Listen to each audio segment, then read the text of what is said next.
The following is not a combustion reaction. What do you mean by combustion? Combustion means burning in presence of oxygen. So complete highest oxidation state should be obtained. Here you see carbon dioxide done, carbon dioxide done, carbon monoxide is not done. Carbon monoxide can be converted to carbon dioxide. So stopping at carbon monoxide is not combustion. Okay. Carbon graphite plus oxygen CO2 delta H is equals to minus 393.5 kilojoules. Delta H of the above reaction cannot be.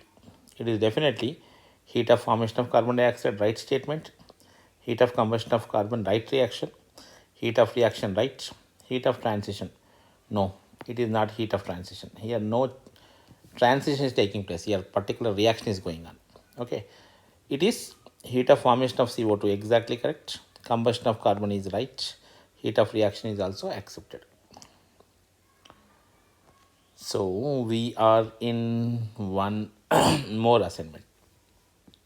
Assignment 3, we are trying to learn the basic concepts of thermochemistry. See, for the following reaction, H plus OH minus gives rise to water. Delta H is equal to minus Q, where delta H represents heat of neutralization, because 1 mole of H plus 1 mole of OH minus forming 1 mole of water. Delta H formed here is heat of neutralization. Enthalpy of neutralization of all strong acids and strong bases has the same value because the net chemical change involves the combination of 1 mole of H plus and 1 mole of OH minus ions from water. We don't waste your time here. This is basic concept, basic idea. The heat of neutralization is maximum when sodium hydroxide is neutralized by hydrochloric acid, strong base. Here you see it is weak.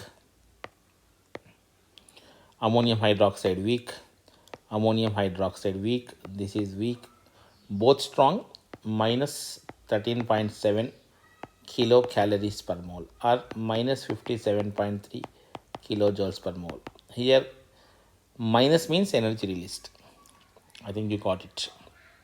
Other heats of reaction, MgSO4 plus water, MgSO4 aqueous solution, delta H is equals to minus 84. Here this is added in water and you are getting heat of solution. Heat of solution is the right answer here. Dissolution of which of the following in water is endothermic? This is very important example. You need to remember NH4Cl on dissolution in water, energy is absorbed. It is endothermic. Rarely happens, so you need to remember.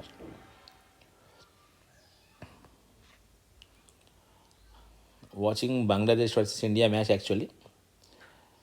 One by one wickets are going on. Now Hardik Pandya bowling, Harshdeep wicket. Okay now. Cricket with chemistry. Sorry. So the enthalpy change for the process. Carbon graphite is converted to carbon gas. Delta H is equal to plus X kilojoules represents. Solid is directly converted to gas. So this is sublimation. Concept building assignment, right? The standard enthalpy of formation delta H naught at 298 Kelvin for methane is 74.8. The additional information required to determine the average energy for CH bond formation would be. See, 74.8 is the standard enthalpy of formation. That means when methane is formed, from carbon and hydrogen, 74.8. He is asking CH bond formation. So you need there the enthalpy of sublimation of carbon, because C plus 2H2 gives rise to CH4. This you are going to write.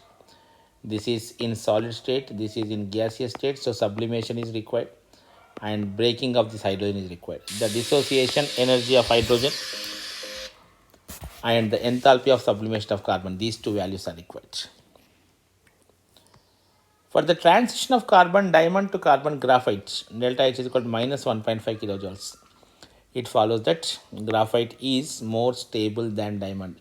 Thermodynamically, graphite is more stable. Remember this statement, right? Thermodynamically, graphite is more stable than diamond. Don't confuse. We generally feel the diamond is strong, okay now, but graphite is thermodynamically more stable. Melting point, don't confuse with the melting point. Thermodynamically, graphite is more stable. That you are saying in terms of delta H.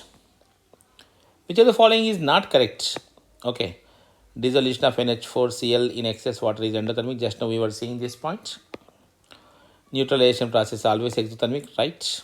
Along with neutralization, two more process. That is heat of combustion, always exothermic process. The absolute value of enthalpy H can be determined experimentally, not possible. That's why we always go with delta H. Then this is wrong. The heat of reaction at constant volume is delta E. This is right. Okay, at constant pressure is delta H, at constant volume is delta E. Hessla states that the standard enthalpy of an overall reaction is the sum of enthalpy changes of the individual reaction. Whether the reaction is carried out in one step or multiple steps, the energy changes will be same. For example, if A is converted to B, in one step, if it is, let's say the change is 10, A can be converted to C, C can be converted to D, D can be converted to E, E is converted to B. If this change is plus 1, if this is plus 2, if this is plus 3, if this is plus 4, altogether is 10 only. If the reaction is carried out in one step or in multiple steps, the energy changes will be same. Alright. Coming to heat of reaction, 63rd question. Heat of reaction is given by delta H activation energy of forward reaction, activation energy of backward reaction, sum of bond energies of reactants. So here basically depending on this expression, this is for endothermic reactions, this is activation energy for the forward reaction, this is activation energy of the backward reaction, and this is delta H. So forward minus backward reaction. You can take like this. Sum of the bond energy of reactants and sum of the bond energy of the products. You can do like this. Sum of enthalpy of products minus sum of enthalpy of reactant. This is also right. So delta H, you can take any of this. The factor which does not influence the heat of the reaction is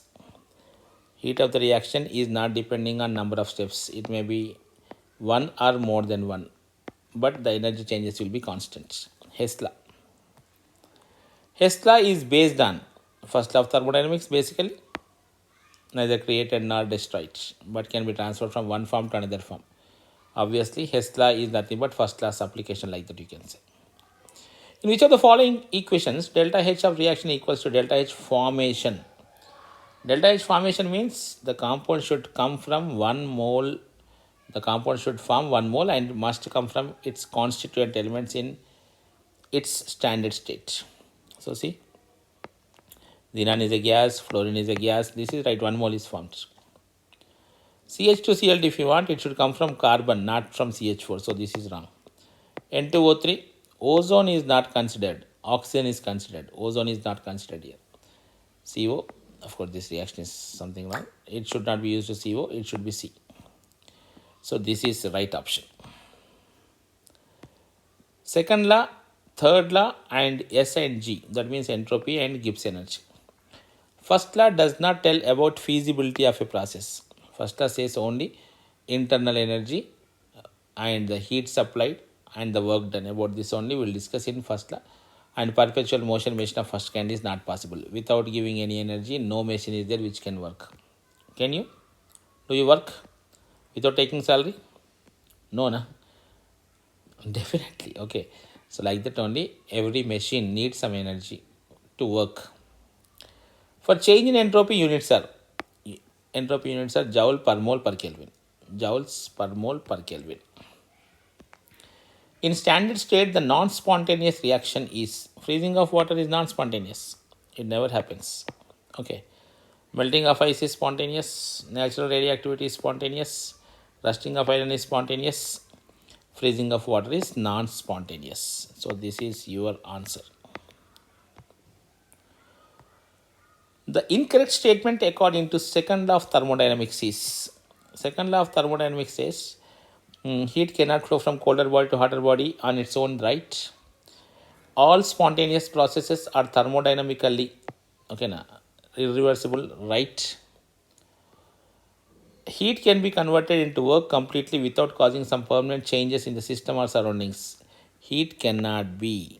Heat cannot be. Heat cannot be. So this is the incorrect statement, you can say. Incorrect statement related to irreversible process is total energy of the universe is going on decreasing. Okay, now goes on decreasing is wrong. Okay, entropy of the universe goes on increasing is right, not total energy.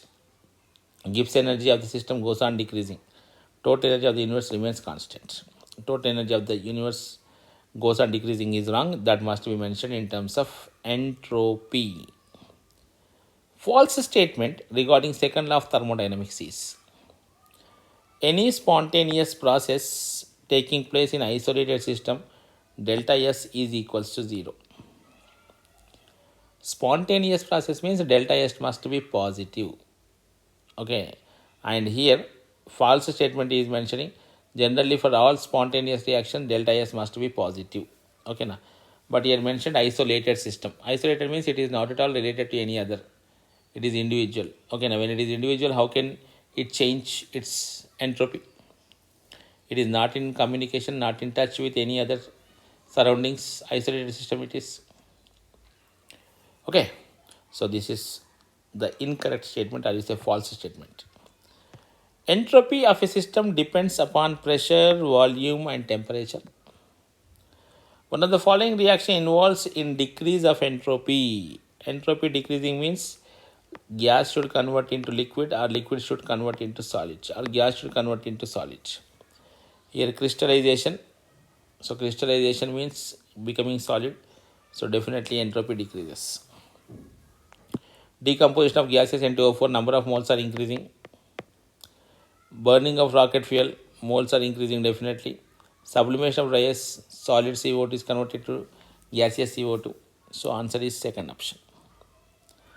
The least random state of H2O state is, least random means it should not move here and there. So that is ice. Ice is least random. Fine, 75 questions are over. Remaining questions we'll discuss in another assignment. Now this is your lucky sir signing off. If you like this, do like this. Okay, done. Bye. Forgot to say Bangladesh 116 for 6. Arshdeep is now bowling. 13.5 overs. In this over, they got 4-2-1-1 like that. Okay. When you are going to watch this match will be, what you say, I am watching live, but then it will be like highlights match. India is going to win the match, and we are going to play the semis, and I strongly hope we are going to be the winners. Done. Let's hope.